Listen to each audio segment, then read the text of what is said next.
Try to remember your first birthday. You can't. Try to remember learning to walk. You can't either. Thousands of moments from your earliest years happen to you, and everyone is gone, not faded, gone.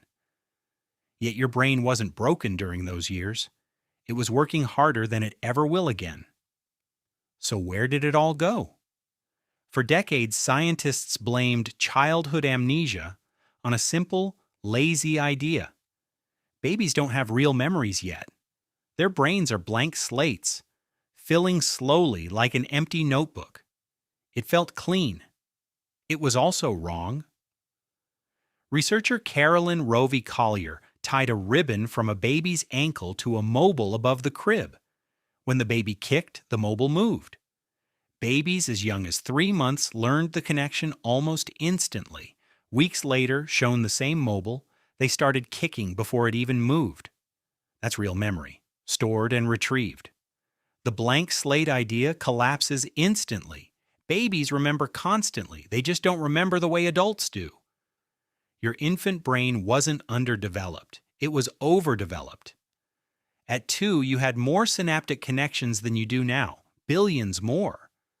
Your brain was a wildfire, forming and pruning connections faster than it ever will again. So if it was working that hard, why didn't anything stick? The answer isn't capacity, it's structure. Memory researcher Patricia Bauer studies how memory systems come online in early childhood, like rooms added to a house.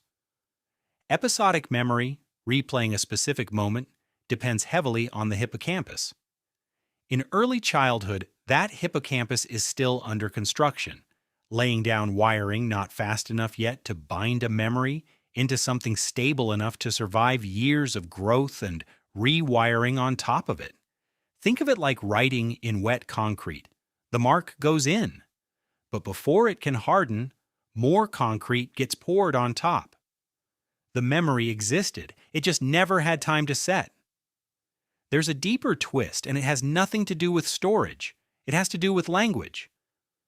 Psychologist Chi Wang has shown that how a child learns to talk about their experiences shapes which memories survive into adulthood.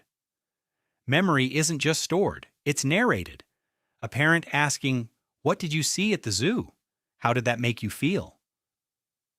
teaches a child in real time how to turn raw experience into a story with a beginning, a feeling, and an ending. That story becomes something the brain can file away and retrieve later. Children with less narrative scaffolding tend to have fewer early memories survive into adulthood, not because less happened, but because less of it became tellable. Memory, it turns out, isn't just biological, it's social.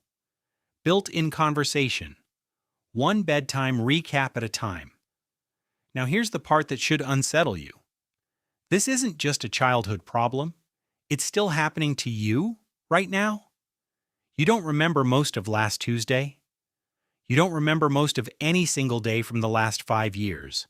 Not because your hippocampus stopped working, because most of what happens to you never gets turned into a story either. It just gets lived through and discarded, the same wet concrete poured over again and again.